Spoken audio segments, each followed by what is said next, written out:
there? Is there a dog? Is he alone? Is he at the airport? Is he on a fucking bus? Is he on the plane? Is there a clicking noise? There's probably a clicking noise. Is this a clip show? I don't know if it's a clip show. It's a fucking show. Just listen, goddammit! Hey, what's happening? Mike Schmidt, 40-Year-Old Boy Podcast. You know, there are times when I say to myself, I've got to do a show. There are times when I say to myself, I have to do a show. There's times where I say to myself, man, I can't wait to do a show. I'll let you guess which one this week is, but I will tell you this right now. I am just happy not to be in a fucking automobile. How's that grab you? I'm happy to be sitting at a desk that isn't moving. Although I don't Uber in a moving desk. How great would that be? You know what? Let's get on that. Let's fucking make a desk that I can drive around and Uber people in. Like the monkeys. Remember when they were pushing people in a bed? They invented Uber. The monkeys invented Uber. They had a bed and the four of them went out there. It wasn't really good for them. It was a four-way split of the cash, which was always a drag. But you know what? And here was the thing. You would say you'd be on the street and you were always wondering when they were going to show up because it was before the internet. You couldn't track them on your phone. But then you'd look up the street, you'd see a bed and you go, here they come. Ha ha ha, rolling down the street. That's a Monkeys joke from the 60s for fucking nobody. And me. I guess I'm nobody. I've done, how many times have I've done shows about the Monkeys? I did almost a full show about the Monkeys, not really. But I mentioned the Monkeys when there was a tambourine involved. Go by year one. Let's just, you know what, let's wax rhapsodic about the past seasons of this goddamn podcast, folks. Let's go ahead and sit back and look and take a look at our history, our shared history, because you and I, folks, we have a shared history. You've got your iPod vaginas, you've plugged them in there, you've heard my voice booming through your speakers and directly into your earbuds and into your fucking brains for how long now? Oh, did you hear that beep noise? All right, I gotta warn you about that. Here's the deal. As you can tell, I'm in my apartment and I'm solo. Flying solo left me feeling solo. Who's that? Who's that? Is it the Tories? I think it is. Is it? I think it's the Tories. Flying solo left me feeling so low. That's me singing. Well, quote unquote. I'm sure Max right now, he literally just threw his fucking iPod across the room. Max, the guy who does all the music for the show, and tells me that I shouldn't do any. And I don't blame him because I don't try to. I don't pretend to. But I'm a music guy. I love music. When it pops into my fucking head, I have to leap to the forefront and go ahead and sing. Not sing. I have to speak rhythmically. That's what I am. I'm like an African tribesman. They don't sing as so much as they just kind of vocalize a drum beat. And then they invented rap. What the fuck is that? How they vocalize a drum beat? That's what they do. They verbalize it. No, there's rhythmic chanting. I guess the Gregorians maybe invented that before the Africans. Let's have a fight. Why don't we do that? Let's get the Gregorians on one side and the Africans on the other, and then we'll get Mel Gibson to paint his face up and start and go pick a fight. Let's do that. Let him get on a horse and go ahead and cross the street. Is there a street? Why would I have it on a street? See, that's more of a West Side Story brawl. I say, fuck that. Let's go with a giant open field.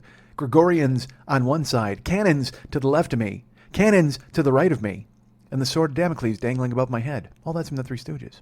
But Gregorians on one side and Africans on the other, and then they would have a rhythmic chanting off. I don't want any physical violence, folks. I don't want to have any fisticuffs between the Gregorians and the Africans, because the Africans are resplendent in their wonderful paint, and the Gregorians, of course, are dapper in their crazy suits with the wild frilly collars. They catch the crumbs from the Earl of Sandwich, who invented a sandwich at a poker game and wanted to make sure he didn't drop it. So he also invented the frilly collar. Did you know that? The Earl of Sandwich invented a frilly collar that went around his neck, so then when he ate the sandwich that he invented, it would catch his crumbs and he'd have a second meal, because he was a sloppy dude. Oh my God, the Earl of Sandwich. You know, he also invented sloppiness. America was very neat. I don't even know he's from America. He may have been from England, or he's a duke somewhere. I don't know. He was Gregorian, certainly. I think we all know that about him. Or those monks. Monks are Gregorian, and they don't eat sandwiches. They certainly didn't invent sandwiches. They invented rice and silence. I have no idea what the name of the show is going to be. Because I'm flying alone here. I'm flying solo, as the Tories told you earlier in the show. So I have to kind of try to keep a look and a thought of what the fuck I'm going to talk about and what the name could be, and then because what am I going to do? Listen to the show back? Fuck that! I'm going to actually sit down and try to listen to it and pull out some information, glean a title for you folks. No, I don't think so. Maybe I call it that. Glean a title for you folks. That's the pen. So no Lily this week, which is disappointing. I needed her here. I wanted to talk to her, but she's ill in several different parts of her body. She's got illnesses. As a matter of fact, she tweeted a picture of herself with a thermometer in her vagina, although I don't know if that was about illness so much as it wasn't just about fun. And you know what? Follow her at several different Twitter accounts and you would have seen that photograph, folks. And you would have seen red fluid bursting out of the top of that thermometer because it was hot. It was, I was going to do Mick Jagger, but I won't. She was hot. with her mouth. She was hot. I can't do a Jagger impression. What if I could? What if I did a Jagger impression just the entire show? What if I was really fucking good at it? Seriously, what if I could do it and I could boo it like I could do a Mick Jagger, and then I wound up doing it the entire goddamn show, just making myself talk like him. All right. No, it's not good. It sounds like my mechanic, Dave. Actually, it doesn't. I do a pretty good Dave. You know who doesn't think so? Dave. But not Dave the mechanic, Dave the art and music guy for the show. He's like, dude, stop with your accents. Because, all he does is sit around his house and do fucking accents all day. He paints a painting, he writes a genius song, and then he goes ahead and he does accents for his kids, and he entertains everybody in the world because he can do impressions. Well, I can't. But the one that I latch onto like a goddamn steel-jawed pit bull is Dave, my Australian mechanic, and I fucking drive it home, baby. I'm fucking good at it. You know who else likes it? My friend Erica's cousin, son, nephew, Christian. I don't know what the fuck he is to her. All I know is this guy who's impressed by my Australian accent. Right. So here I sit in the apartment, and I needed our friend Lily here, but she's got a bad knee. She's got a bad back. I will tell you this too. Let's just bust her balls for just a second, because it's Wednesday, and it's Wednesday evening. By the way, as I talk, the Chicago Cubs are getting fucking massacred. And if you're a Met fan, that's cool for you, good. And because I'm a Phillies fan, but at the same time, I would really. It's just time, right? It's time for the Cubs to win something, just because I have so many friends who are Cub fans, and I would love to see them win something and be happy, and the city would go fucking bananas. And I understand Mets fans haven't won anything since fucking 86, but I can tell you this, you are not going to win this year, because you were either going to run into the bludgeoning sledgehammer bats of the Toronto Blue Jays, and yes, I know you've got the pitching. I understand that. But I think the Blue Jays will turn it up a notch and just fucking start hammering you guys. Hammering! But that's only if the Blue Jays can get out of a series with the fucking unbelievable zombie Walking Dead corpse Kansas City fucking Royals, the Jason Voorhees of baseball. Oh my god, dude, I'll tell you what, that is a team. And again, I'm going to go off on a sports tangent here, and I apologize to people who don't like sports, but stick with me.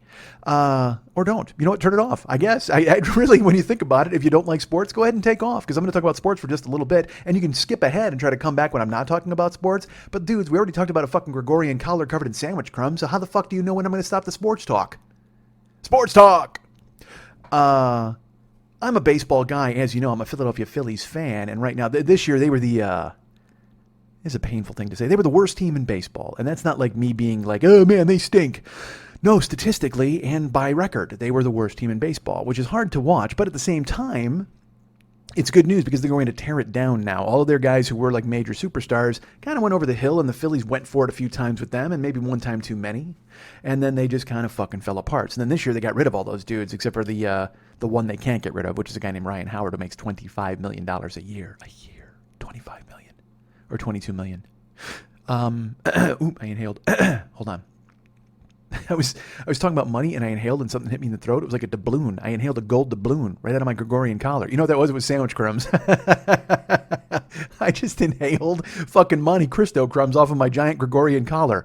Oh, that's unfortunate. I really should have cleaned it off. I was saving it for another meal later, but you would think that I would go ahead and put that in a baggie or something for after the show. But no, I like a mid-show collar snack. You never know when that's going to strike you. I'm going to be peckish. Maybe in the middle of the show, I'm a little peckish, and Lily's not here. Normally, she prepares a nice 3-course meal during every podcast, and I go ahead and snack on it. Did you hear that beep? I'll explain the beep in a minute.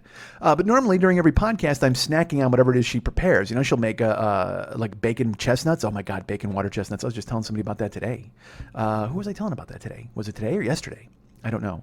It might have been yesterday. All my talk about bacon chestnuts seems so far away. I could probably just fill a show talking in song lyrics. That's my guess. As I talk to myself in a fucking room. This is madness. Really, when you think about it, this is just fucking madness. I mean, because I've always said I do the show alone, and everybody's like, oh my God, you do the show alone. But technically, I don't really do the show alone. I mean, Lily's here, and she's laughing, and it allows me to kind of spin off and do whatever the fuck I want. But when she's not here, it is glaring to me. Anyway, I don't know if it is glaring to you guys, and I'm not asking for opinions. Don't fucking write me and go, yeah, dude, it's glaring. Where the fuck is Lily? Yes, I get it. I understand that. And I tried. I talked to her this week the whole time, and she was unfortunately ill, and she was ill last week. But it's okay. She's got a license to ill. Why do I make myself laugh? You know why? Because I want to make myself laugh. I don't care so much about you people. You can sit home. You don't have to laugh at me. You don't have to think twice. You can just think about me sitting here in my giant frilly collar, picking off Monte Cristo crumbs and shoving them down my gullet. Oh, look, part of a Reuben. That's how I eat like a rabbit. Is that how a rabbit eats? Or is that a squirrel? I don't know. And I know what you're thinking. I'm doing that with my hands. But no, that's all tongue. Yeah, that's right. Get in line. That's hands. You know what? I really should put out a visual guide to how I make noises with my mouth. Wouldn't that be good? This is hands. This is tongue. Yeah, I'm good. This is also tongue. All right. That's a bong, actually. I'm taking some hits. All right. Fun with sounds. That's what I'm changing the name of this podcast to. Forget the 40-year-old boy. Let's call it Fun with Sounds. There's a sound for you. Checking to see if that's on. God, because you know what? I don't want to not catch this brilliance. That's a double negative. Let's call it double negative. Well, I was on a show where that featured a double negative right in the title.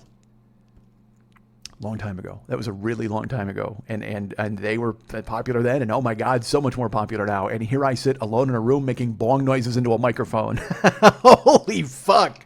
God damn. How the not ever really so mighty have completely fucking fallen. There's a beep. I'll explain the beep later. I don't need to fucking explain the beep. If you know what it is, you know what it is. And if you don't, fuck you. I don't need to tell you about a beep. I'll tell you what, though. Next time you hear it, please leave your message.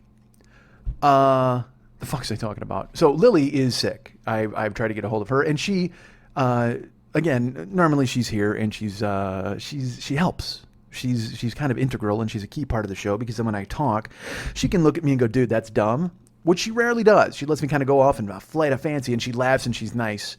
And so, like I said, I always talk about I do this show alone, but I don't really do it alone because Lily's here and she's encouraging me, and it's like, I want to make her laugh, and that makes me happy. But when I sit in a silent room and just talk, like I said, this is madness. This is just, this is kind of like mental patient stuff, right? Just a dude sitting alone and just barking into a microphone. And I mean, Proops does it, but I think he does it in front of a live audience. So there's technically, he's got a room full of Lilies. Which, oh my God, how great would that be, right? Jesus Christ, you got to fucking, there wouldn't be a window left unshattered in the place as she guffawed brilliantly at all of your material. She just fucking let it out, shattered windows. It would be just like one of those old school movies where there's like someone without a voice who then screams and destroys all the glass in a chapel. Did that ever happen? Perhaps it did. If it didn't, let's sit down and write it, folks. What do you say? Why don't we all just get together and write a combined screenplay? That's what I want to do this week. So the phone lines are open. Call me with ideas. Phone lines are open. You know the number. Waiting for your screenplay ideas. All right, while we're waiting to take a call, what if I did that? What if I did it the entire show? I sat here and waited for you guys to call me. What if I threw out my phone number? That would be even better. But then you'd call me tomorrow. But that doesn't help the show. See, I can't give my phone number out. Anyway, as I've mentioned, sitting here and braying like a jackass by yourself, no fun. Well, it's fun. I mean, certainly you can do it. I mean, I can do it. It's so funny. Jill earlier today, the beautiful Jill, she's like, "Hey, honey, you should record your show." She told me that at noon. And I've had a day. I've had a bit of a day, folks. We'll talk about it. Let's talk a little bit about my day. It never ends. Let's put it that way. Let's just say that it never ends, folks. No Bing. Please leave a message. I'll tell you what that is. Fuck it. I have Facebook open in my laptop as I record because I keep forgetting to plug stuff, and there's something with a date and a time and all that I'll try to remember, but in my head I'm like, oh, you know what? You have a computer open. Why don't you just leave that page open so you can plug it later? Oh, I guess I could plug it now and then close the fucking thing so we didn't get a beep all the fucking time. I'm doing a podcast. Like I got asked to do a live podcast, which is pretty fun. I don't know if I talked about this or not. Maybe I did, which would make the beeping even more annoying. But you know what? I got to finish my Kansas City Royals thought before I get into that, folks. Let's talk about baseball. See, you people who turned it off, jumped back in. You're like, thank God he's talking about comic books. Boom, we go back to baseball, and I fuck you all up. I love baseball, and I'm a Phillies fan, and I really wanted the Cubs to win. You know, I wanted Cubs Blue Jays because I just thought that would be a fun World Series of guys hitting fucking beer league home runs and yelling at one another in a lot of 13-11 games. That'd be fucking cool. Now, look, there's something to be said for pitching duels and 3-1 games. I totally get that, and I'm on board with it. But for some reason, I was just in the mood. I was in the mood for a lot of guys bludgeoning one another. Just a lot of big bats fucking hitting bombs and people waving white scarves and shit like that. And I wanted the Cubs. I will not lie. I'm not one of those dudes who's like, I don't understand people who hate the Cubs or hate and want them to lose, hate their fans. It doesn't. Maybe when I was a kid, I felt like that about certain teams or sports. Like when I used to, I don't care for the Cowboys. I don't care for the Patriots, teams like that in football. But that's different, it seems like to me. But then again, in baseball, I'm not a fan of the Met fans right now because all they do is talk shit. Maybe that's can be what it is. They're talking shit because they're winning, and that totally makes sense, and I get it. So now I want nothing more than to see the Mets crushed in the next round. Which is ridiculous, you know what I mean? Because they're just as good as anybody else, and their fans are just as loyal, and that should be fine. But I just don't want, because again, maybe it's because they're coming after the Cubs, and I don't know, whatever the fuck. I'm gonna shut up. All right, we're done talking about sports. No, we're back. The Kansas City Royals are one of those teams that you can't fucking kill, so they're kind of fun to watch. Like I want the Blue Jays to do it, but it's just. Even when they're up like 5-1 in the 7th, Kansas City gets 3 hits and a walk, and you're like, fuck, they're going to win this game. Somehow they're going to win this goddamn game. They did it against Houston in the division series. They were about to be beaten in Houston. And by the way, if you're a Houston Astros fan, like my friend T-Shawn Shannon, I can't imagine how crushing that defeat was. I mean, and it's always, the Astros have never won a World Series. They've only been to one World Series off the top of my brain. In 2005, they got fucking swept by the Sox. The White Sox, actually. The Sox. It could have been any Sox. It was the generic Sox. It was some sort of Sox team that went ahead and swept the Astros. But also it could confuse you because the Astros are now in the American League. And you're like, how the fuck did they play the Red Sox or the White Sox in the World Series? Well, back then, they were in the National League. Wow. Baseball history lesson for you. But yeah, so I mean, but the Astros, dude, they've had crushing defeats. Like they had the Brad Lidge, Albert Pujols game, which is so gorgeous. If you haven't seen it, just Google it right now. Go to YouTube and just Google Brad Lidge, Albert Pujols playoffs. I was watching that game in a fucking steakhouse with Lily, as a matter of fact, with me and Lily and our exes, and we were sitting there at a table, and I wanted to just see the end of the playoffs. So it was kind of neat that Houston was going to beat the Cardinals and Houston was going to move on. And I walked up to the bar to watch, and I saw Pujols, and he's against Brad Lidge, and the place is going insane, and he crushes this blast in the 9th. I mean, and it is just a monstrous. There's something to be said about monstrous home runs, and that's why I wanted to see Blue Jays Cubs. I just wanted to see guys hitting the ball like fucking 500 feet and jawing at one another, fat guys jogging in a circle. That's what I'm on board with.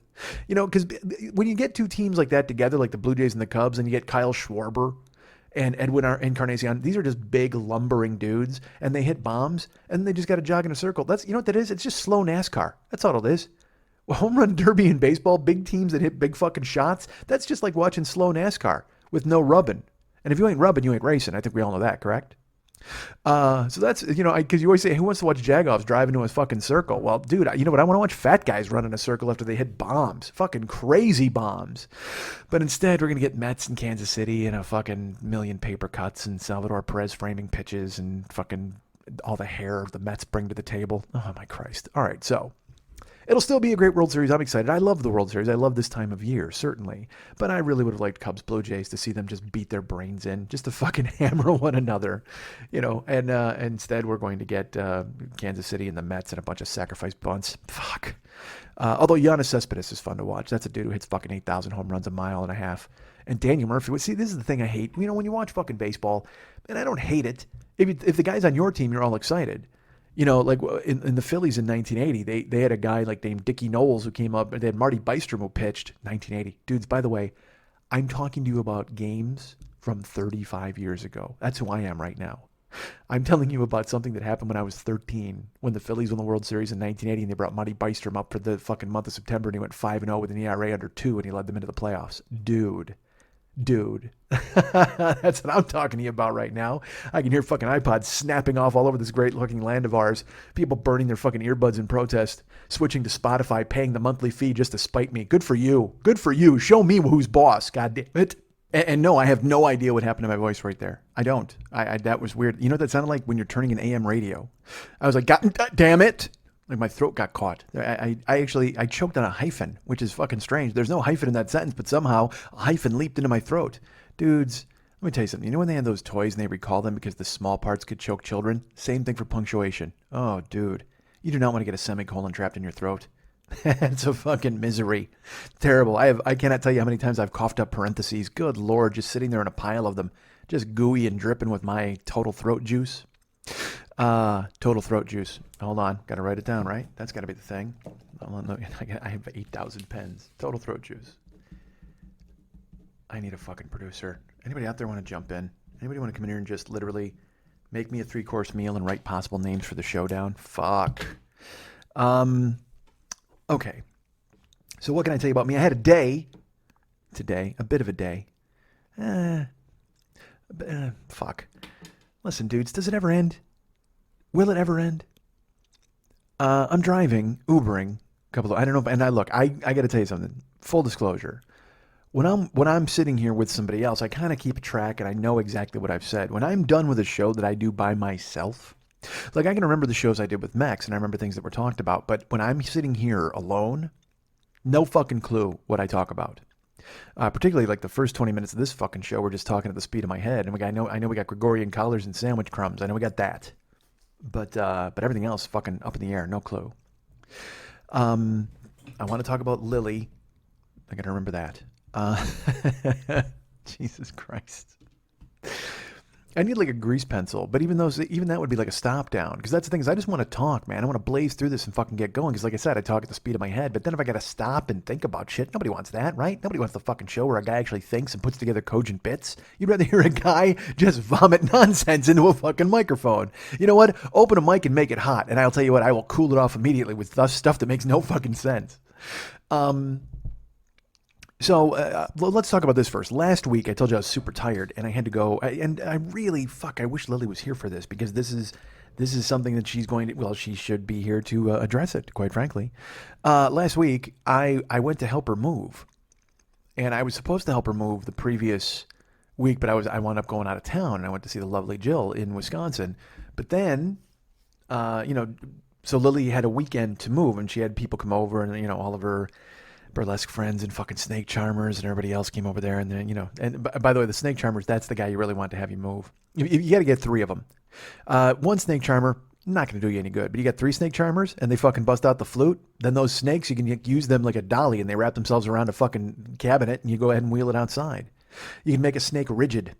And by the way, Lily has spent a lot of time making snakes rigid. That's how she got to help moving in the first place. She promised that to everybody. Usually people are like, hey man, we'll get a bucket of fried chicken and some beer and we'll all move. She's like, I will make your snakes rigid. Come over and help me move. That's what you do. You got to get 3 snake charmers and they bust that song out and then the snakes get rigid and you can use them like a little crowbar, like a little fulcrum, and you balance the fucking bookcases on them and you wheel them out. I don't know if snakes have wheels. I'm going to go ahead and recant that statement. I'm going to say this now. I do know that snakes don't have wheels. How about that? I was just saying I don't know if snakes have wheels. That's just talking. That's not my brain. That was my brain not functioning for a second. I'm fully confident in the fact that snakes do not have wheels. Now, I can tell you this. Would there be anything more terrifying than a snake on wheels? I don't think so.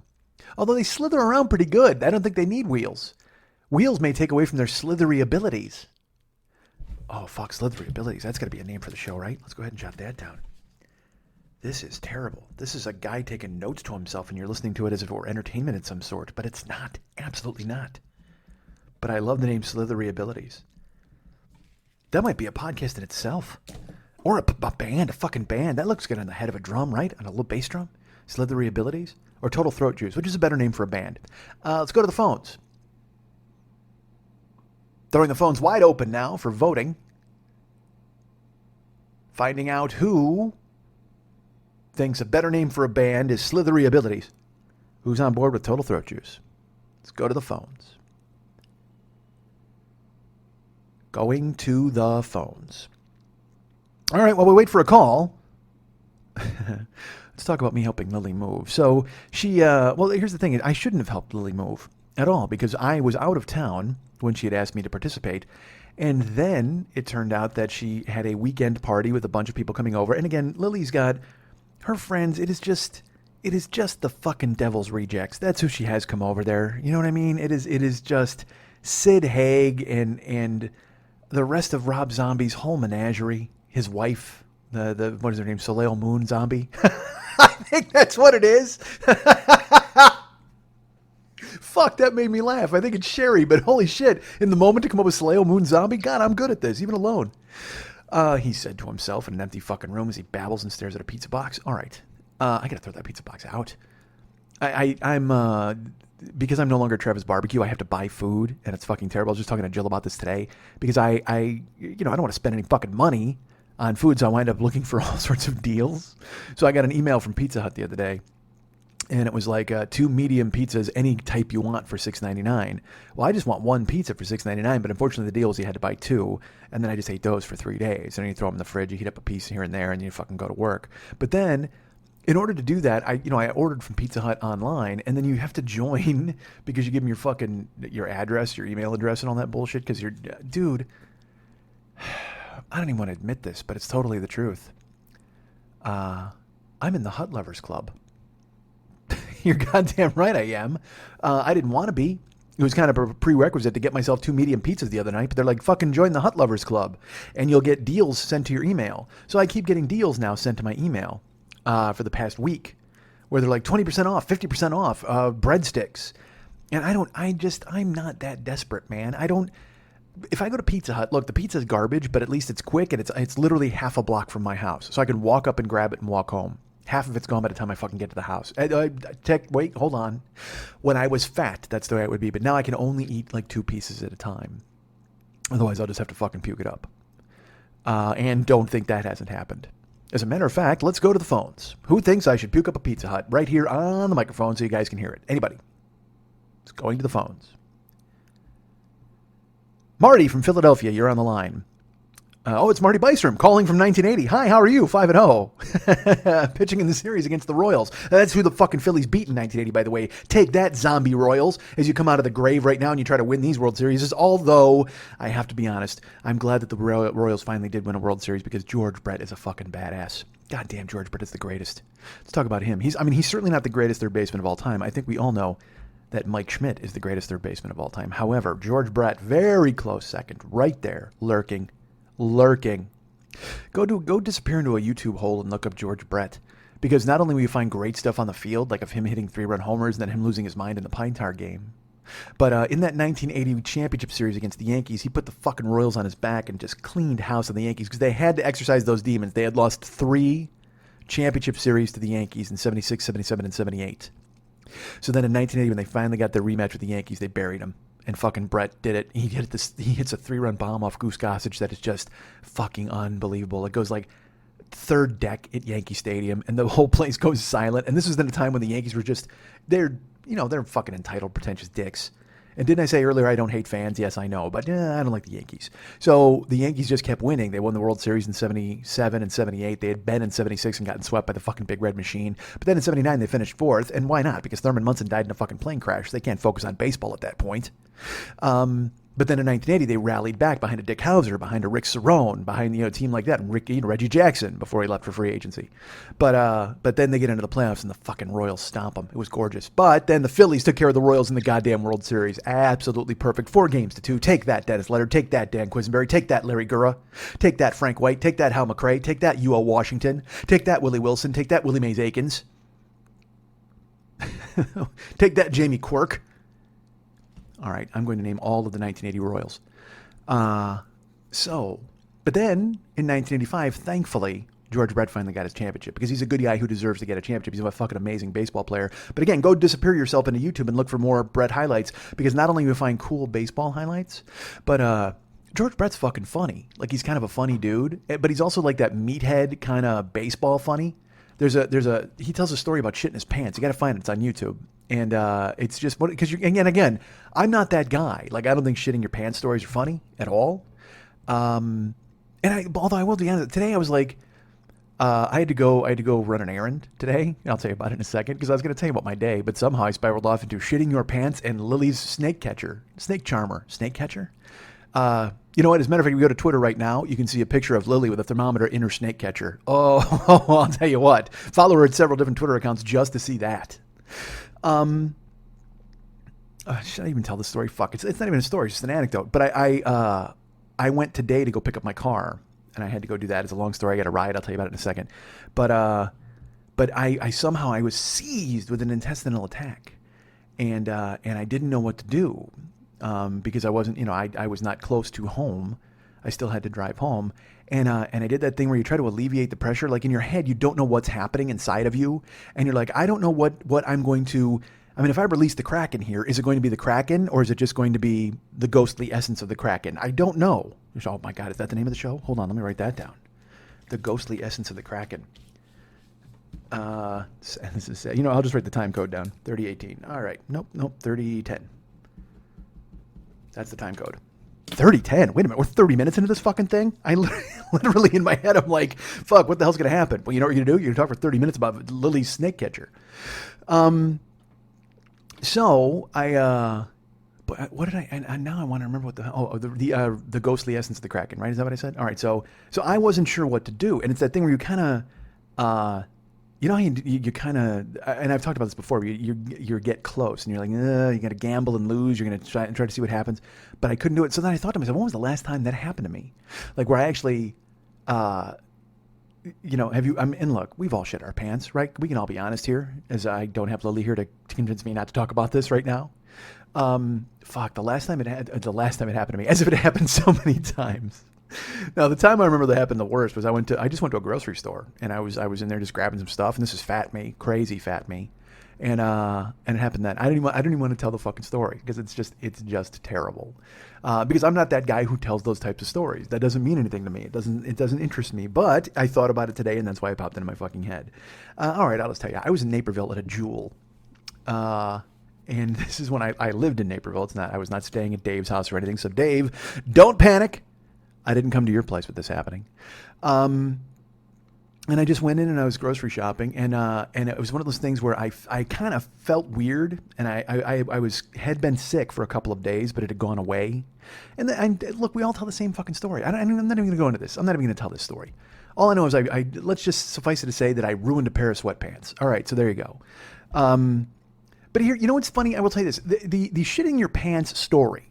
All right. The actual essence of it happening, where you realize it's happening and there's nothing you can do about it. And it wasn't, I should tell you this, it wasn't like I unloaded, you know what I mean? It wasn't like this thing where I had to get a mop. But it was enough to cause a disturbance amongst myself. Nobody else noticed. It wasn't like anything happened and I was like in a freak out and I had to call an ambulance. But it was on the way to the car, thankfully, because I was leaving. And then I was going to get into the car and I'm heading home and I'm like, well, I'm almost home, but let's take care of some of this right now and alleviate this burden and this pressure on my intestines before I pass out and die here in the fucking parking lot. And then, unfortunately, I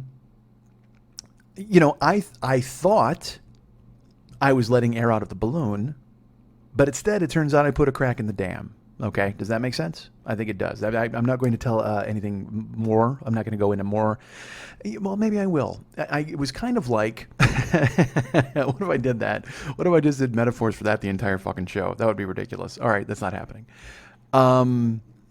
So, and why am I even talking about that? That makes zero sense at all. You don't need to hear that I ruined a pair of socks by shitting my pants. Nobody needs to hear that and needs to know that, right?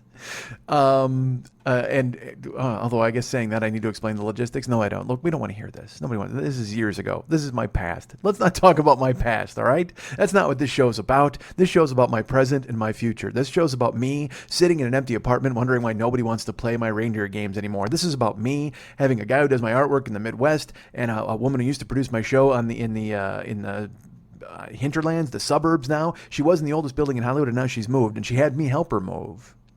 Let's get back to that. Let's talk about that, right? Let's stop talking about ruining socks and talk about the fact that I was supposed to help Lily move and then I could not because I was off seeing the beautiful Jill in Wisconsin. And then I came to town and I was like, and I felt bad about it, you know what I mean? Because I want to help my friend. But, luckily, like I said, she's got a whole cadre of strippers and jugglers and clowns and sword swallowers and all these other fucking guys who are willing to help her. And I'll tell you what, having a sword follower help you move is very handy because, well, mainly when you're moving your swords. I must say that.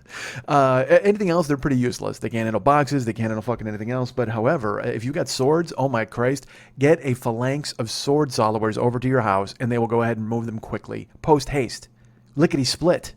And that's a good thing to use, by the way, for sword followers because lickety split. That's exactly what they do. And I'll tell you what, if they lickety your swords too quickly, their tongue will split.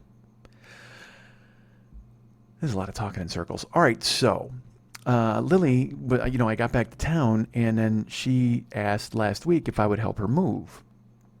And I said, yeah, I mean, okay. I said, what's left? And she's like, well, we've got to get some more stuff over to the house. It's probably just, it's a little bit, it's the final run. It's the final cleanup. And I said, yeah, no problem. I can help. Because, again, I felt badly about not being able to help her before. And I'm happy to help. I want to help. It's how it works. So I went over to her house last week, and again, she really should be here for this segment. Maybe I'll go get her. Maybe I'll make her get in the car. I'll Uber over and pick her up, because that's what I do now, folks. I live in the car. I have been in the car over the weekend. I spent, was it 39 hours in the car over 3 days? I think it was over 3 or 4 days. No, it was 44 hours in 4 days. It was, but one of the days I did 8. A couple of days I did 13. And one day I did 10. I'm that guy, man. I'm Travis Uber. I am head down. I am wearing a fucking cabbie hat, and I am driving all over town picking up people. What if I did? The funny thing is, I actually have a fucking cabbie hat. I should put up a picture of me wearing it. Last time Jill was at the place here at our house, I told her, I went, and I was naked too. That probably didn't help. But I went into the closet and I pulled out a little cab driver hat, this leather hat that I have, and I put it on, and I looked at her. I saw it first, and I looked at her, and I go, all right, hold on. And I went and grabbed it, and I threw it on, and I go, this is who I used to be. And she looked at it, and she just goes, no. Mm-mm. And I go, exactly, right? And she goes, no. I go, what if I wear it when I'm Ubering? I'll be like a cab dude. And she's like, no, honey, I'm sorry. It doesn't work. So if anybody wants a nice leather cab hat, I can go ahead and send it off to you. Although maybe I should wear it. Who knows? Maybe it'll help with my star rating. It'll certainly help with my star appeal or my star power. I don't know. What was that? I don't even remember that. What was that fucking website? Your Q. There's a Q rating, but then there's some other. Your tout score. That's what it is. Maybe my hat will help with my tout score. I'll have a cab hat on, and that'll help with my tout score. But I've been Ubering, nonstop, pretty much, and it's such like I said, it's like a video game. You just bounce all over town, going around taking people and picking them up. And the weirdest, people are nice, but then there are people who are like entitled dicks. I got a call the other day near the airport to pick a guy up, or I pick a woman up. I apologize. Her name was Norma. So I pull over and you wait a few minutes. It's just, you learn, you learn what you're doing. If I have a fucking Uber, I'm out there waiting and I hop in the car. But there are people who make you fucking wait, and they think you work for them. And I guess I understand that because, you work for them essentially when they order you, but that's what I do. I shouldn't even bitch about it, but this woman called to order me. I waited 5 minutes. Then I called her. I said, hi, I'm your Uber. And she said, what? And I said, I'm your Uber. And she said, I didn't order an Uber. She goes, I ordered one yesterday when I took a train home. I said, all right. I said, well, it says your name, Norma, and it says this is the address I'm supposed to pick you up. She goes, well, no, I used it yesterday. I go, all right. I said, no problem. Maybe the app's a little glitchy. And she said, okay. And I said, all right, take care. Thanks. Bye. And I hang up. And then I'm sitting there and I'm waiting to see if I get pinged again and turn around, and phone rings. And Uber allows people to call you back. That fucking freaks me out. Like the mustard dude. I don't know how anybody gets to call you back. I suppose they dial the Uber number, or they really don't see my number. But Norma called me back. I answered the phone. She goes, hi, it's Norma. I said, hi, Norma, it's Mike. And she said, you know what? I don't know why you called me. Like, what city are you in? I said, well, right now I'm by Los Angeles Airport. And she said, oh, my son is flying home from Los Angeles or to Los Angeles Airport. I said, where from? She goes, well, I'm in Pennsylvania. I said, really? She goes, yeah, I'm in Hershey, Pennsylvania. I said, you know, it's funny. I was in Hershey, Pennsylvania in July. And I don't know why I thought it was appropriate, because I'll tell you what, it was fucking 8:15 my time, which made it 11:15 her time. And I called her out and probably woke her out of a fucking dead sleep. And but instead, I'm like, hey, I was in Hershey, Pennsylvania this week, this July. And she's like, really? I go, yes, I went to your amusement park. I was all over. I spent a whole week in Pennsylvania. She goes, that's great. I said, yeah, fantastic. And she goes, so I think it's probably my son who ordered the Uber. I said, well, where is he? She goes, he flew home. So, you know, you look at the hours and it's like, it's 11 now, and I guess it's 8 by you, and there's 3-hour difference, and he left at 1, but that's really 1 o'clock your time and 4 o'clock here. So, he, you know, it's a 6-hour flight, so he probably got there, but I would think he's home by now. I said, well, I don't know, Norma, but I'm glad you called me back to let me know. She goes, okay, well, I'm just letting you know. If he contacts me, then I guess I'll contact you. And I said, if he contacts you, let him call another driver. I'm sure I won't be in the area. She said, thank you. I said, take care. And I hung up. And then I went to turn around and split, and I got a ping again from the same fucking address and the same fucking person, Norma. And I'm like, well, I don't know. Because now I think she's just a doddering old woman who doesn't know what she's doing. I'm sure she's just hitting buttons and ordering Ubers and sitting in her house. Or maybe she's incredibly lonely. Or maybe she wants to hear a little bit more about my trip to Pennsylvania, because why not? Why wouldn't you? Wouldn't you want to have me tell you about my trip to the amusement park where I wound up in a headlock with a chocolate bar? That's fine. That's what Norma's doing at 11:30 in Pennsylvania. She's like, God, I got to talk to a dude in Los Angeles about his trip to the fucking Pennsylvania. But so it pinged again, and I was like, well, I can't call Norma back. I'm sure she's just making a lot of mistakes. And then my phone rings again, and I'm like, oh, Norma, how lonely are you that you're calling me to have this discussion? And then I'm like, well, maybe Norma wants mustard from the West Coast. Is there a West Coast mustard that goes good on a Philly cheesesteak? Maybe she's looking for that, because the word is out. I'm the Uber mustard guy. But instead, I answer the phone, and it's a man's voice this time. And he goes, hey, yeah, hi, I ordered an Uber. I said, great. He goes, I'm on La Tijera and Thornburn. I said, all right. And I was facing him. I could see him on his phone on the curb, and I flashed my brights at him. And I go, that's me flashing my brights at you. Great. And light turned green. I turned in front of him and popped the trunk. And he threw his luggage in there. I asked if he needed help. He said no, and he climbed in. He goes, all right. He goes, the address is in the phone. I said, well, actually, it's not. And he goes, all right, well, I'll just drive toward the marina, and I'll tell you where we're going, which annoys the shit out of me. I'm not going to lie to you. When people order an Uber, they can put the address in where they're going, and I don't see where they're going until I pick them up. So, which is fine. I don't care, but fucking have the common courtesy to throw it in the goddamn phone, so when you sit down and I do the swipe, I can actually see where you're going, and we don't have to talk, because I don't want to talk to you unless you want to talk to me. I found out that I'm supposed to talk to people. Who the fuck knows? And it seems weird, right? You'd think that I don't want to talk to people, but I kind of don't. I mean, why the fuck would they ever want to talk to me? That makes no sense. So he goes, just drive toward the marina. I'll tell you when we're there. I said, okay, great. Hey, I talked to your mom. There's this fucking awkward beat of silence, and I look at him, and he looks up in the rearview mirror, and he's like, what? I said, I talked to your mom tonight. And he said, why would you called my mom? I said, well, when the Uber came through, it said Norma, and she's fine, by the way. I talked to her. She's still awake if you want to give her a call. But it said Norma, so then I had to call her to see if she was organizing a ride, and she said she wasn't. She said it was probably your son, and I'm assuming that's you. He says, yeah, Norma is my mom. I said, great. Well, she's fine. We had a nice talk about Hershey, and I'm just letting you know that she's okay, and then you might want to tell her that you picked up the Uber because she was a little worried about you.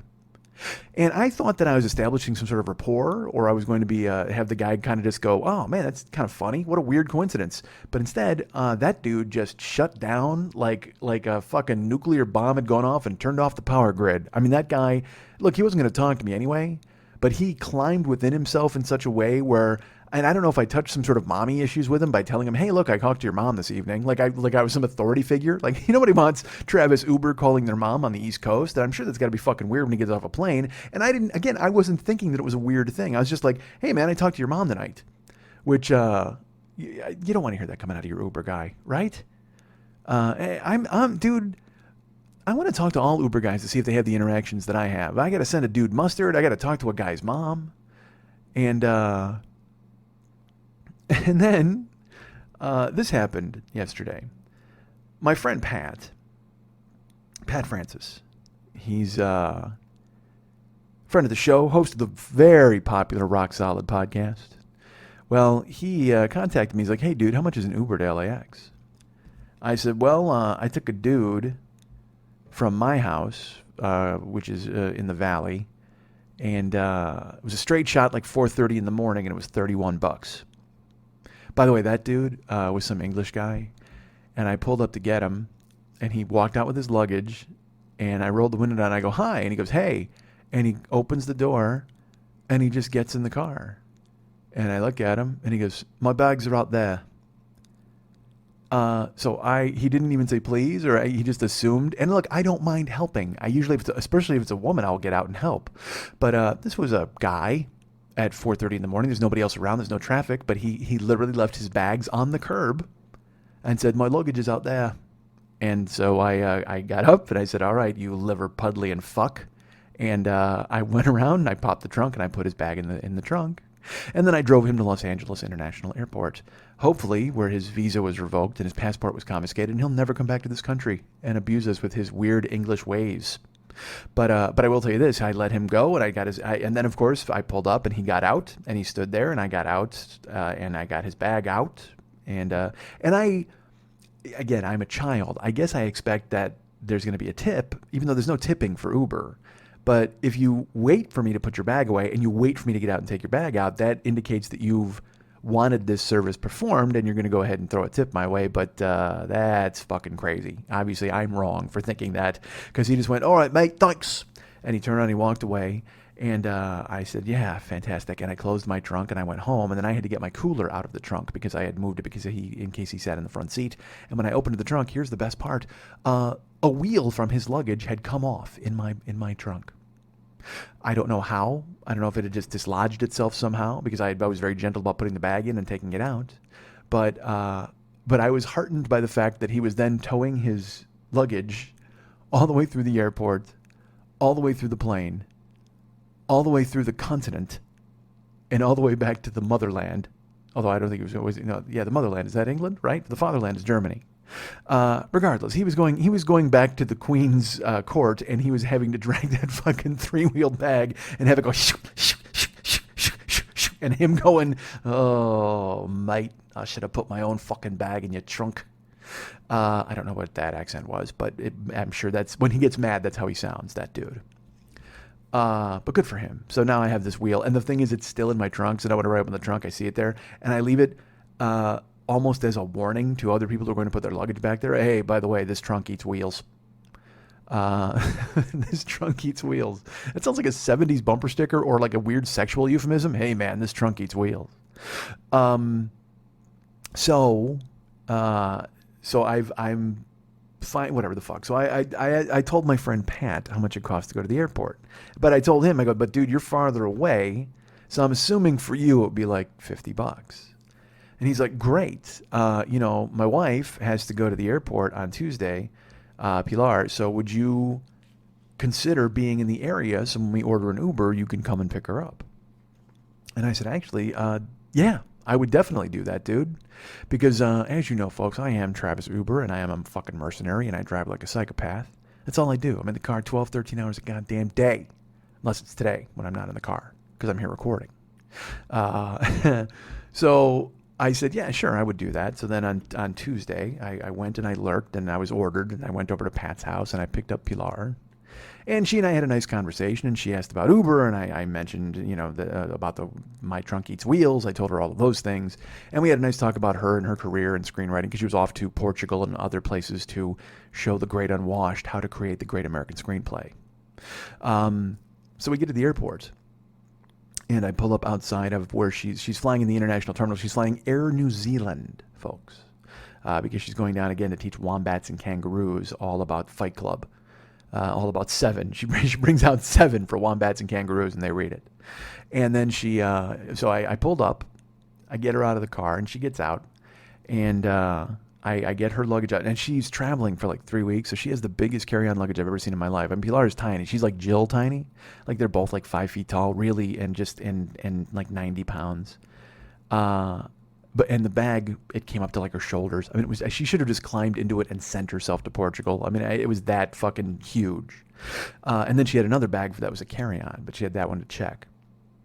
So I start getting her bags out carefully, because as you know, my trunk eats wheels. And I pull it out, and Pilar gets out, and I go to say goodbye to her, and there's a guy who walks up, and he stops next to the car. And, there's not a lot of solicitors at LAX. They're really good about clearing those dudes out. Nobody ever comes up and begs. There's no hobos. And then the first thing I thought when he kind of like stopped, and he stared at us, and he started looking into my car. And I thought, I immediately thought of the scene in Airplane with all the religious dudes who walk up and they give you a pamphlet and they say Jews for Jesus and whatever the fuck for Christ. And then Robert Stack, of course, beats the hell out of everybody on the way to the goddamn control tower. Because why else would this guy come and just kind of stare at the two of us? Because we're just talking on the side of the curb, and I'm getting her gigantic bags out of my car and then making sure that the tires have not exploded. And then he pulls out a camera and he starts to take pictures. Now, it's weird enough to have your photo taken like that, but nowadays it's usually a phone. Somebody whips out a phone, they start taking some selfies, they're like, oh, this is neat, and they start snapping photos with their phone, and they walk away. Well, no, this dude is fucking straight up Peter Parker. Like, I mean, he's got, the crazy fucking weird flash bulb say cheese, and then like a flash powder goes off, and I have to fucking stare, and my eyes are all groggy. I mean, he's just taking a ton of photographs. He's got I'm waiting for Andre Agassi to come and hit a SIR. I mean, it's that kind of camera. I don't know if it's a Canon, a Nikon, or something else with an ON in it. But it's taking pictures of my car. And I start talking to Pilar, and she's getting out of the car, and he looks and he goes to take a picture. And I go, hey, don't take a picture of her. Which was weird. I should have been like, don't take any fucking pictures. But for some reason, I went into bodyguard mode, like, hey, don't get a photo of her, weird paparazzi Jones. And so he waited until she got out of the car, and then we're talking on the side of the curb as he's lurking still. And then he's taking a picture, and I realize he's taking a photo of my Uber sticker on the windshield. Because you have to have that everywhere you go. It's like $1,000 fine in LA if you don't fucking have it. So she and I are talking, and then she's going to get in her flight, and I give her a hug goodbye, and he's still taking photos, and he takes photos of us. And I look at him and I go, hey, I finally, it just seems weird that I let him do it as long as he did without me questioning him. But finally I look at him and I go, hey, what are you doing? Because another thing crossed my mind. I thought maybe he was from Uber. And he was there to make sure that I had my sticker on and I wasn't picking people up at the airport because you can't pick them up. You can only drop them off. And I could not figure out what the fuck he was doing. He was like some weird representative of something. But all I know is he needed fucking 800 photos of my car and me and Pilar. He just started snapping away. And by the way, it's from the Mouth Noise podcast. Remember that from earlier? Hands on the third one. So I look at him and I'm like, what are you doing? And he goes, hey, and he pulls out a card and he's like, hey, I'm sorry. My name's Robert. And I go, hey, and he goes, I'm from the Los Angeles Times. Do you mind if I ask you some questions about Uber? I said, well, I'll tell you what, you've come to the right fucking place. Because I'll tell you what, if anybody in this world is full of opinions about Uber, it's a guy who's worked there for 2 fucking weeks. But I said, sure. And meanwhile, Pilar, of course, faded into the fucking distance because she wants nothing to do with me or him or the LA Times. And she's got to go teach Aborigines how to use a pen. So I'm like, all right, well, and I said goodbye and she took off. So he starts interviewing me and he asks me, how do I feel about Uber delivering to the airport? How do I feel about them picking people up? When is it going to happen? What do I feel about Uber in general? How do I feel about being a driver? How do I feel about the way they treat their employees? And he and I, Robert and I, we get along great. We talk for probably 15, 20 minutes. And then, I tell him about the podcast because he asks, he's like, what else do you do besides Ubering? Because he knows that you don't just Uber. But what he doesn't know is that, yes, I do. I just fucking Uber. That's my gig. But I start telling him, I'm like, well, I do this and I do what everybody else in town does. But I've started to do this full time this week. It's about 3 weeks. And he's a friendly guy, really nice. And he was firmly on the side of Uber. But then, there are people out there they're angry at Uber and they think Uber should pay for their car payments and Uber should pay for their fucking car repairs and their gas. And we got into a long talk about that. And I will say that he and I are about the same age and had some of the same opinions regarding that. But I'm not going to go into it here because, look, I love Uber and I love being an employee. And I certainly wouldn't want to jeopardize that in any single way, shape, or form. So he and I have a conversation, and he says, oh, yeah, I got some great shots, some really good pictures of you guys. I said, okay. He goes, well, the story's supposed to run tomorrow. I said, well, what's it about? He goes, well, it's about the airport and about Uber. And he goes, so it should be in there. And he goes, and he got my name right and he got my quotes. And he said, so it should be there tomorrow. I said, well, because print is dead, can I ask you if it's going to be online? And he's like, yeah, it will be. But it will definitely be in the print section of the paper, too, if you want to go ahead and grab that. I said, I just don't anymore. I said, I used to buy 5 newspapers a day, and now I get everything online. I get stuff bite-sized through Twitter. And he goes, yeah, we all are, pretty much. He goes, even me. I said, of course. Well, I said, I'll keep an eye out for it. And he's like, I said, you sure it'll go up tomorrow? He said, it's supposed to. But he could not be sure, obviously, because editing and deadlines and who the fuck knows. And it's fucking California. So someone may have consumed the final drop of water overnight and they had to write a story about it. But he said, yeah, keep an eye out for it. Should be out tomorrow. So I didn't really think about it. And I told Jill we were talking on the phone, and I said, this is ridiculous. And I texted Pilar, too. And I told Pilar, I said, I'm warning you. And I said, no, I said, you should warn Pat that there's going to be a photo of me hugging his wife tomorrow in the Los Angeles Times somewhere. And she just wrote, only you, Mike. Only you. And I in my head, I was like, yeah, that absolutely makes sense. Only me. I mean, fuck, I've been with these guys for less than 3 weeks. But all of a sudden, I get sought out by a newspaper. They take photos of me, and they want to ask my opinions and talk to me, and they quote me, and I who else does that happen to? And who else would stop to talk? And it just the timing of it was so fucking weird. And he took 1 billion pictures, and so she said, only you, Mike. And I'm like, you know what? Absolutely, only me. Absolutely, only fucking me. And that's not a bad thing, I guess. It just seems like that's the kind of stuff that happens. Fuck. That's why I've done a show for 8 years about my ridiculous fucking life. So I get up this morning, and I had to be up super early. So Jill texted me to make sure I was awake, and thankfully she did, because I had fucking hit the snooze a couple of times. And we texted back and forth, and I had to go to bring my car in. I'll fucking tell you about that later, because of course, why didn't I have to bring my car in? And I wanted to tell you about it earlier, but in my head I'm just like, how many more fucking stories can you hear about my car? Jesus God. I don't know if I'm click or fucking clack at this point. But I guess Ubering is all about my car. Dude, my whole fucking show is car-centric now. For a guy who fucking hates cars and doesn't know a fucking thing about them, this goddamn thing sure does revolve around talking about cars a lot. Fuck. It's funny, Mex, in the character, whenever we talk about my car, there's a big wheel in the picture, in the painting. And, at this point, I should just drive a fucking big wheel, right? Shouldn't I just do that? Like, get a giant adult-sized big wheel and drive that all over the fucking place? Have a fucking wing seat for Uber people? Why not? Just get me in a giant fucking big wheel. Or an inchworm. I had an inchworm as a kid. Or I had a green machine. Oh, dude, green machine is awesome. I didn't have it. My neighbor had it, but I stole it, basically commandeered it. Here's more toys. That's older than Marty Bystrom. Those toys are older than Marty Bystrom. Boy, I want that name. Hold on, let me write that down. Is that a possible name for the show? Older than Marty? That's older than Marty Bystrom. I don't know. We'll see. All right, 57 minutes. 57 minutes, really? So I get up this morning. Like I said, Jill texted me, and I get out of bed. I stagger, and I fucking throw some clothes on because I got to drive to Santa Monica at 7 in the fucking morning. God damn it. And I had been to bed late because I'd been Ubering. Ugh. What a fucking life. And I drive to Santa Monica.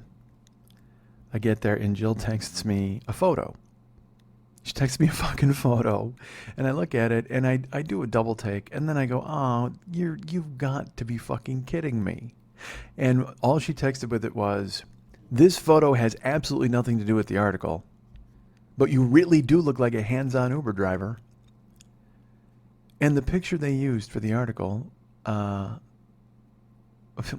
first I didn't even know it was the article. I go, where'd you find this? She said, it's on the Los Angeles Times website. She said, and yeah, people think this. And I clicked through, and there's the article, and it says, it's an article about why Lyft and the fucking LA Times can't go to the airport. They don't mention me at all. There's no mention of my name. There's none of my quotes. There's nothing from me in the article at all. But they use the photo of me hugging Pilar in the article, and the caption of the photo is, above, an Uber driver drops his passenger off at LAX.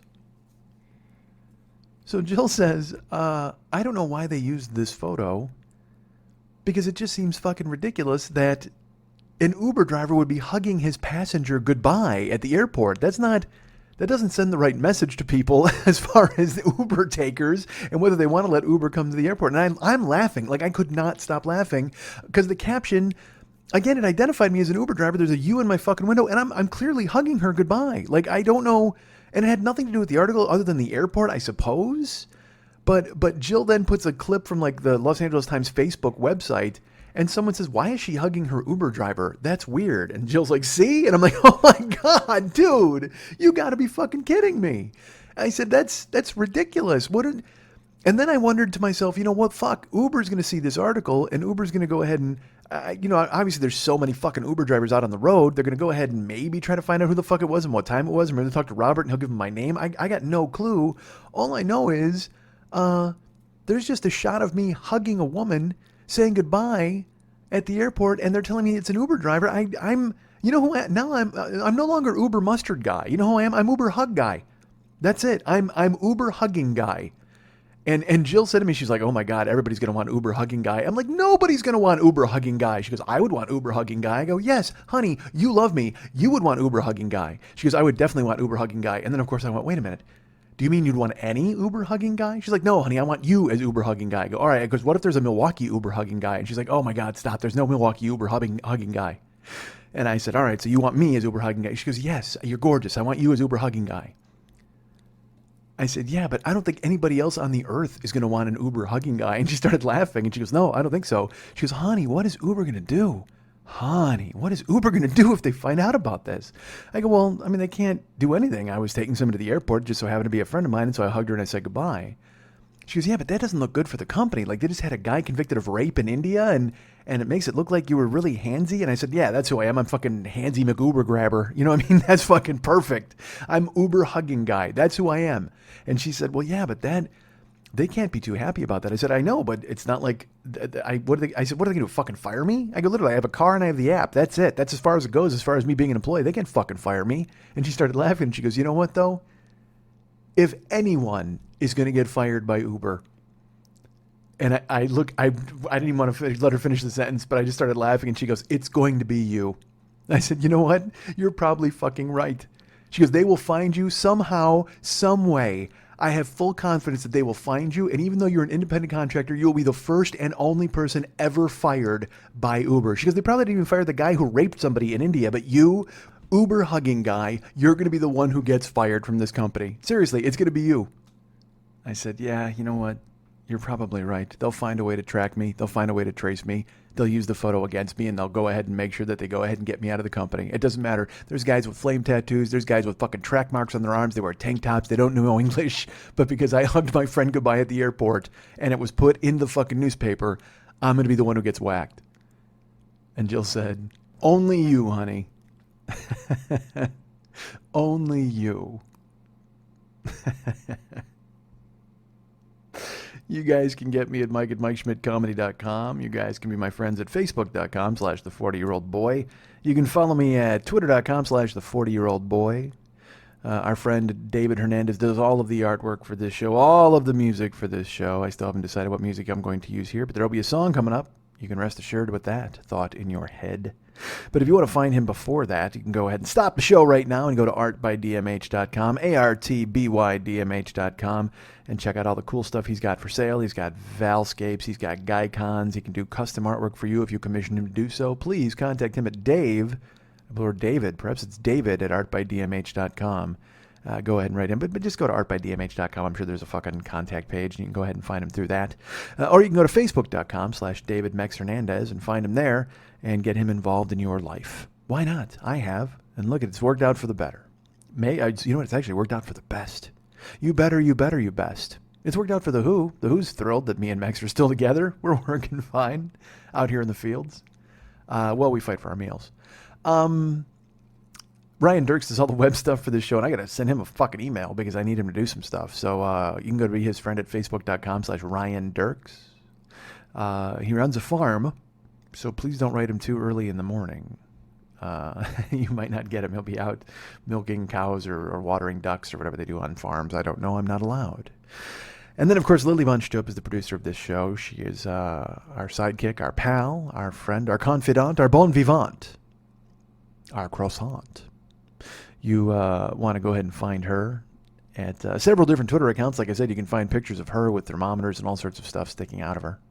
If you go to twitter.com/MNTs, twitter.com/HollywoodBQFest, and twitter.com/LilyVonStupp, you can go to facebook.com/LilyVonStupp and be her friend there. But if you'd like to write her a personal note and ask her exactly when she's going to be coming back to the show so I can finally talk about helping her fucking move, you can write her at Lily@burlesque411.com. That's Lily, Lili, at burlesque411.com.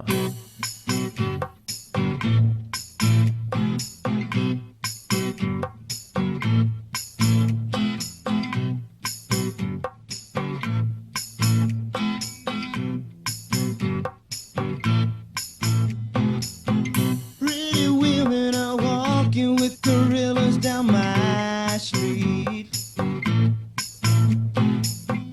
From a window I stare while my coffee grows cold. Look over there. Where? Yeah, there's a lady that I used to know. She's married now or engaged or something, so I'm told. Is she really going out with him? Is she really gonna take him home tonight? Is she really going out with him? If my eyes don't deceive me, there's something going on around here. Around here. Tonight's the night when I go to all the parties down my street. I wash my hair and I kid myself, I look real smooth. Look over there. Where? There goes Jeannie with her new boyfriend. To say that looks don't count for much, well hell, there goes your proof. Is she really going out with him? Is she really gonna take him home tonight? Is she really going out with him? If my eyes don't deceive me, there's something going on around here. Around here. But it looks could kill. There's a man there who's marked out as dead, 'cause I've had my fill. Listen, you, take your hand from her head. I get so mean around this scene. Whoa, whoa, whoa.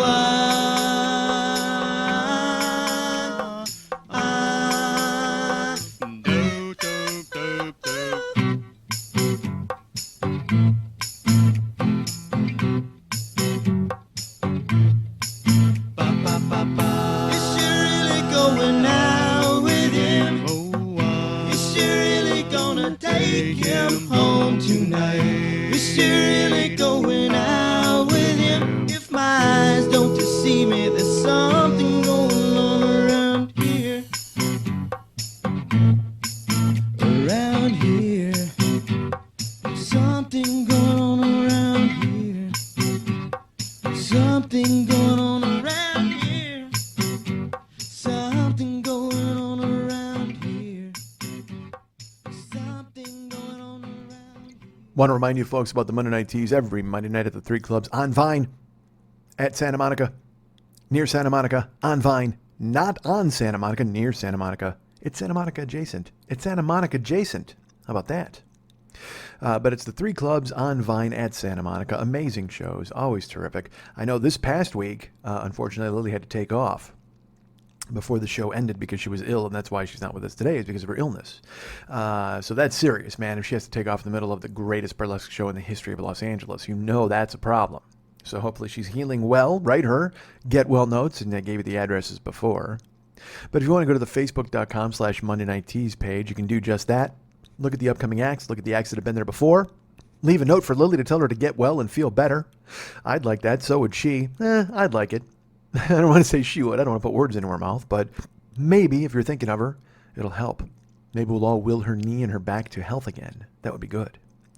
And maybe we'll get her to not kill me for talking about her health problems on the air. I don't know if she wants me to do that. Now that I think about it, I may have just broken some sort of Hippocratic oath. So if you want to go to the Monday Night Teas, there are tickets available at brownpapertickets.com. Go there and get tickets for the shows, all the upcoming shows. Google go to Brown Paper Tickets and then put in the name Lily Von Stopper, put in Monday Night Teas, and find out who's coming and when. And go check out the show and have a good time. And like I said, if you want to join that page at facebook.com/Monday Night Teas, if you want to go to burlesque411.com, all of these places exist. Why wouldn't you go check them out? And then follow Lily at her respective Twitter accounts and write her at her email account. I said all that in the previous segment before that last awesome song. I was going to say last awesome song. If you go to MikeSchmidtComedy.com, well, before we talk about that, let's do this. Hey, did I mention I drive for Uber? I don't know if I did. I used to have a passenger code, like to get people to, if you use the passenger code, I got something, but I never saw a fucking dime from it. I don't know if you guys used it ever, but Uber never gave me anything for it. So but I'm sure they're fantastic, and I'm sure they'll follow up on just about anything else that they owe me. But right now, I can tell you, if you want to drive for Uber, if you listen to my adventures and you're like, holy God, I've got to get in on some of that. I've got to leap into a car and have strangers behind me. That's what I've wanted my entire life. I've wanted to have strangers behind me for 12 hours at a time. If that sounds like you, if that sounds like something you would like to do, write me at mike@MikeSchmidtComedy.com or find me on Facebook, and I will give you my driver code.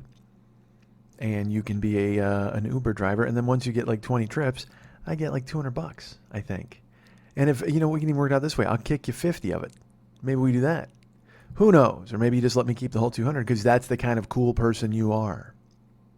But use my code. You've got to contact me, and I will text it to you, or I will email it to you, or I will Facebook it to you. But contact me to go, dude, I'm going to totally drive for Uber, and I'm going to say, well, here's a code that's totally going to get me some money, and you'll say, totally cool. And then you'll totally take 20 drives, and I'll totally get $200, and I'll laugh all the way to the totally bank. Phone lines are open. So please, if you want to drive for Uber, write me, talk to me, tell me, ask me questions. I'll send you codes. And let's plug this while we're doing it. I mentioned earlier that I'm in a podcast. I'm going to be, I told you that I did my friend Ted Lyde's podcast. That's available now at, you can go to libsyn.com/learning to swear, or just Google learning to swear podcast, or learning not to swear podcast with Ted Lyde. And my episode aired, and then you can actually listen to my brother Lenny's episode, I think, this week, and then my other episode's going to be coming up around Christmas. Oh, it's a Schmidt-a-palooza. It's a festival. So go ahead and find Ted and listen to his podcast, because he does a very fine job, and but made even better by my presence. I won't lie to you. I was terrific. But I'm doing another podcast, this time a live one you can actually buy tickets to come and see. It's a podcast called Worst Collection Ever. It is my good friend Sean Merrick, who is from the Sideshow Comedy Network, or Sideshow Podcasting Network.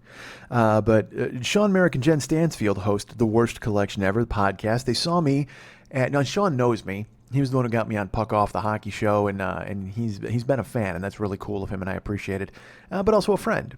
And so he reached out and he said, dude, we do this comic book one. And he goes, I don't know if you'd be interested. I go, dude, I'm interested in doing anything. I just don't know if I can bring you what you need.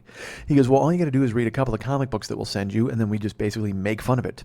We make fun of the show, the books that I gave you, because he doesn't read, fancy schmancy, good books. They find old school bad comic books, and then we read them and we make fun of the dialogue and the artwork and whatever the hell else. Or at least I hope that's what we're doing, because that's what I plan on doing. He may be celebrating these books, but I'm going to make fun of them, quite frankly, and vociferously and often.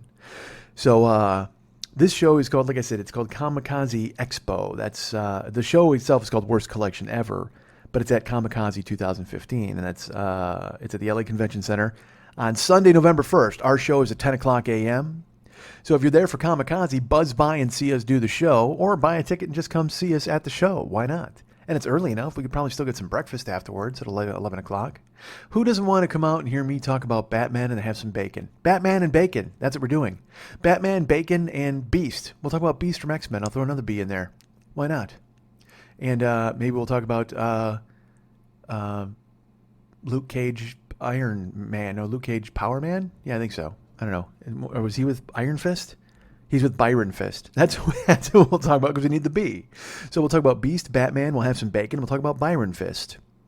But that's at Kamikaze Expo at the LA Convention Center. That's Sunday, November 1st, 10 o'clock in the morning. Now, I could be home watching the Bears, but I will not be. I will be going with Sean Merrick and Jen Stansfield and talking about the worst collection ever live at Kamikaze 2015.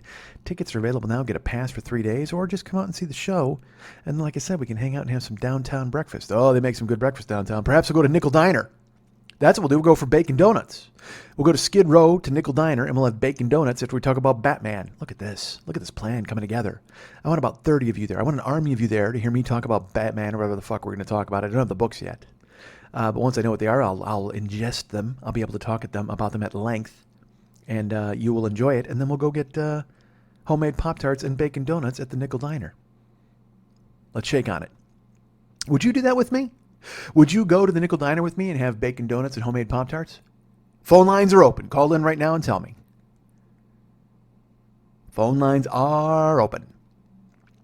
Homemade Pop-Tarts, bacon donuts, Nickel Diner, Skid Row. Sunday, November 1st, after the Worst Collection Ever podcast. Who's in? Waiting for your call.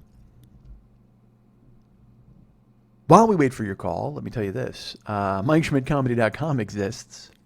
All sorts of cool stuff there on all of the different pages. First, let me tell you can donate to this show, any amount that you'd like, or you can subscribe to a monthly donation. Those are available at the website. There's a little Schmitty on every single page of the website. Click on him, and you'll get a choice to subscribe or just send a one-time donation, and we appreciate it very much. Thank you. But if you go to the merch page, which is the Joe Business page, Joe Business, you'll see all sorts of cool stuff, including a donation link, which is actually not in the same place as it is on the other pages. It's down lower. But, we have the Yurt Dirt shirts for sale. We still have some of those. We still have the Big Angry CDs. My first CD. Those are available for sale. Of course, we've got download sets. Year 1, 2, 3, 4, 5, and 6. I know you're thinking, where's year 7? Well, not yet. Again, I have to call Ryan. Talk to Ryan. Get him squared away. Get him on the case. And, considering how year 6 did, I don't think there's people beating down the door for year 7. But who knows? Who knows what's going to happen?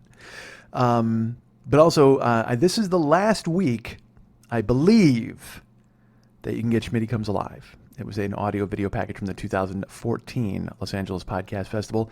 And will it be replaced by another download set? Perhaps. We'll see. It all depends on what happens in the coming days. But hopefully, things work out, and that's the plan. But I will tell you, this should be the last week that you're able to get Schmitty Comes Alive. So if you want to grab it, grab it. And thank you for thinking of us. We do appreciate it. While you're on our page, remember, Tweaked Audio is our friend. Go ahead and get their cock ring watches and their autoerotic asphyxiation earbuds. And use them in tandem, please. Don't use them separately. Why would you use a cock ring watch without autoerotic asphyxiation earbuds? You need to pair the two up, man.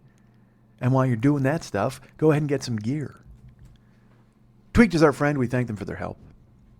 And also, while you're on that page, the Joe Business page, please remember there is an Amazon link. And that's kind of cool and kind of important, and a lot of you are using it, and we do appreciate that very much. But if you use the Amazon link, you click on that, you get through to our store, which is all black, and I got to fix it. But then you go through to the real Amazon, and then you're in there shopping under the auspices of being our pals. And then we get a small fraction of what you spend. So thank you. We get a kickback. Thank you for kicking back to the show by shopping through Amazon. And why shouldn't I profit from you buying boxer briefs? Why shouldn't I profit from you buying French cut panties? Do they make those still? I don't know if they do. Why shouldn't I profit from you buying boy shorts? Why shouldn't I profit from you men who buy boy shorts for yourselves and then wear them around the house just because you like them? You like the feel of silk on your junk. Silk junk.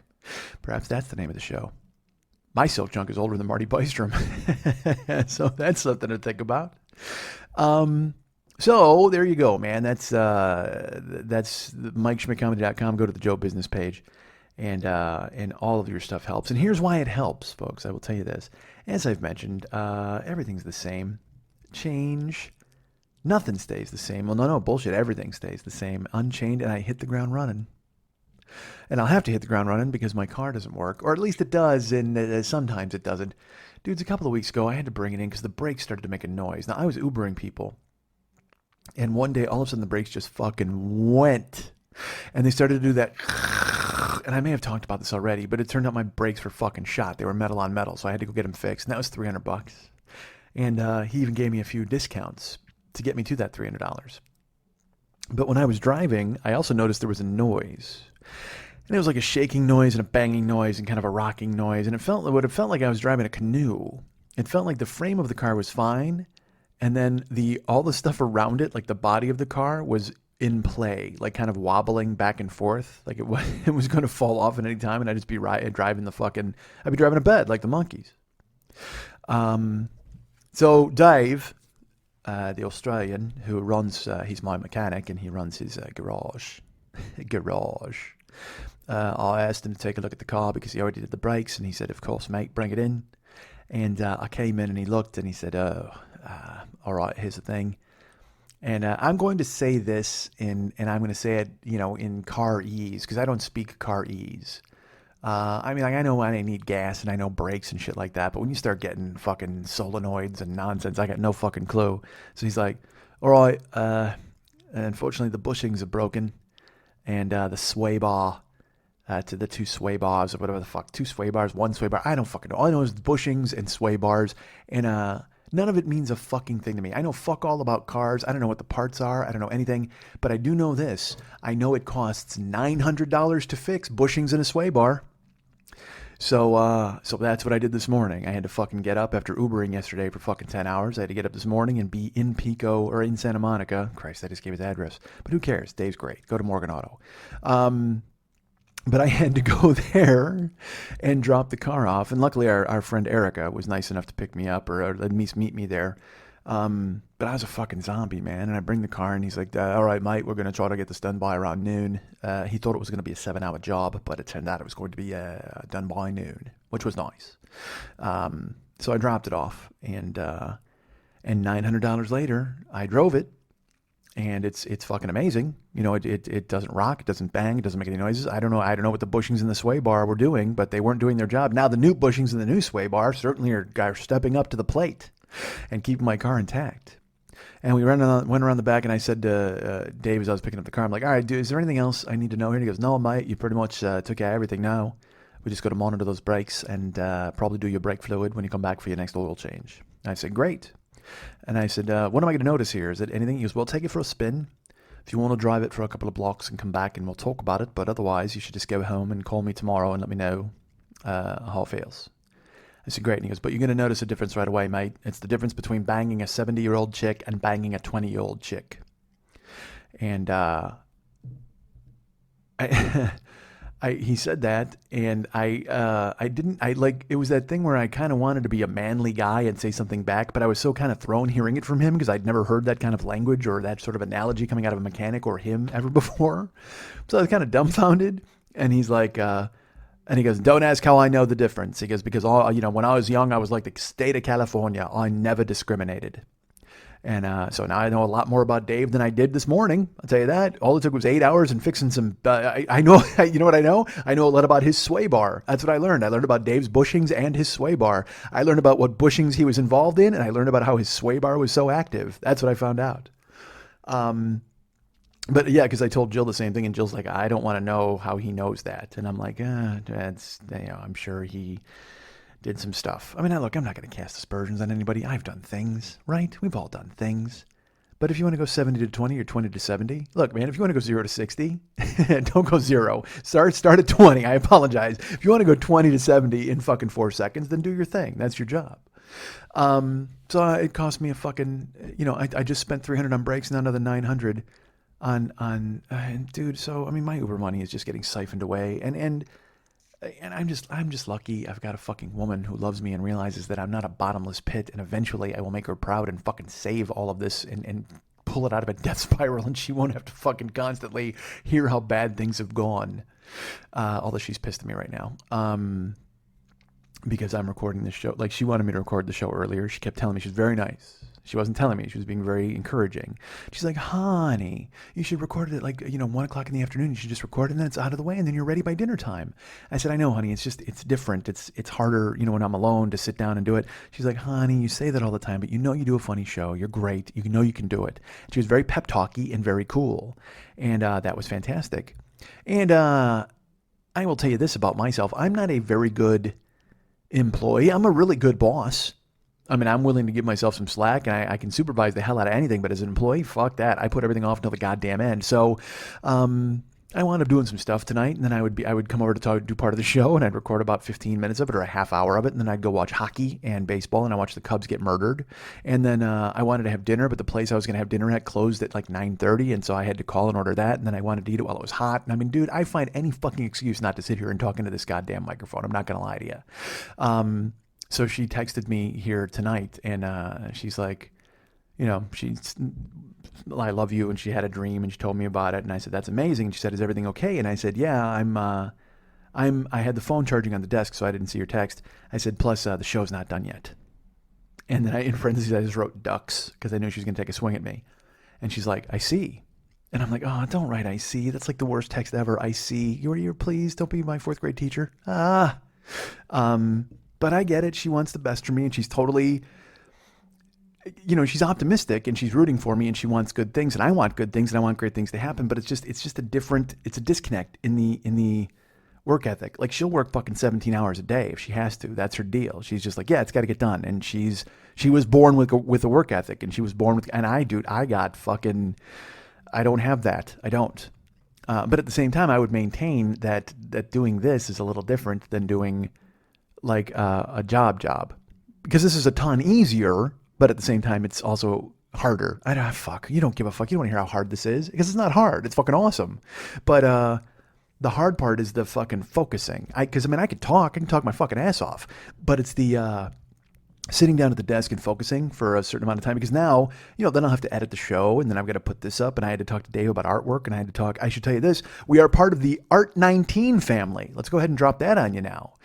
We have migrated over. Our new host is Art 19, which is a consortium, a consolidation of Matt Belknap and some other people, and so they formed a company, and they've asked me to be a part of Art 19, and I was very proud and happy to make the switch. So they have all sorts of different shows. They got Jillian Michaels' show. They got Gilbert Gottfried under contract. They've got Rock Solid, the podcast with our friend Pat Francis and my hugging partner, his wife, Pilar Alessandra, although I don't think she is, I don't think she's on Art 19. She might be. She could be hosted by them. I don't know. But I know that we are now. So Art 19 has brought us into the fold. We are part of the Art 19 family, and that's great.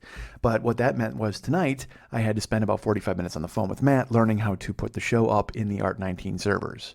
So again, another reason for me not to record. I was able to go ahead and kill more time doing that. Yay! I went and said, I gotta do it. I forgot to do this. I totally got to do this. And all that meant was I didn't have to record. So I was happy to walk away from the microphone. And not really. I want to get it done. I want to talk. I like to talk. But I don't know, man. I wind up talking to myself and talking myself out of doing this in weird ways. But we've done a show, and we're here, and we're excited to do that show. So, right? I say to you, I put it to you, Greg. So we are part of the Art 19 family. And I wanted to make sure you knew that. But I wanted to tell you this because Jill, we were talking about my car repairs, and this makes sense. Jill wrote me, and she said, hey, did you see the Facebook page of the girl who hit you? And I said, I did not. And she said, you should check it out. Because it's not like I go there every day or every minute. So I went and looked at her page, and this is just the other day, and it said, the last day of my alcohol-free 90-day challenge, feeling proud and blessed. And it had like 85 likes and 9 comments. But the date on it was October 19th, which was 3 months to the day from her totaling my fucking car.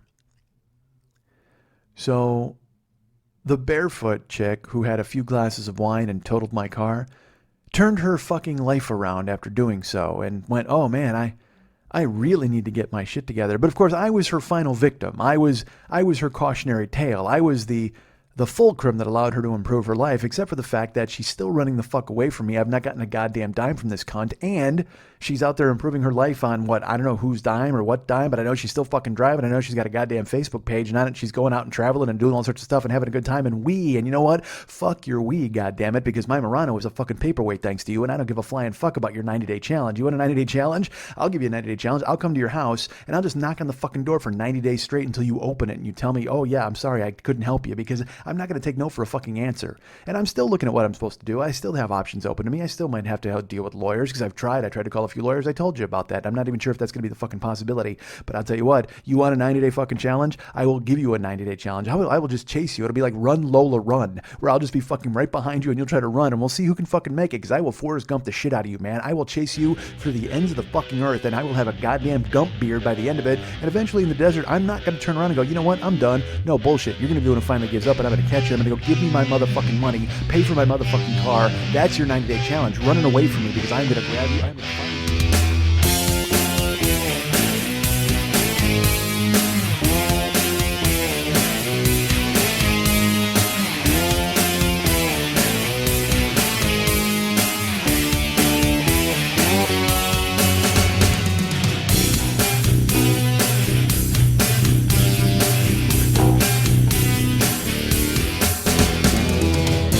Max always says people skip the closing music. I say people love your closing music, so let's prove it to them. If you've listened this far, write me at heymexilistened@gmail.com, and we'll send you a 40-year-old boy hearing commemorative Facebook profile picture that you better fucking put up, you dick.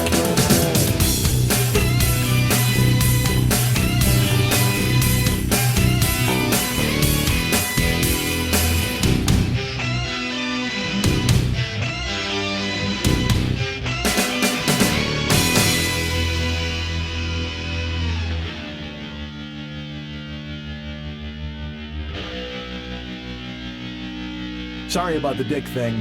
Thing.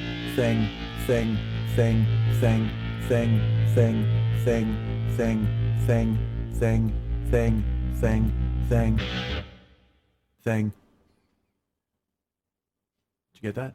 Yeah, I got it. I don't want you to miss any of that brilliance.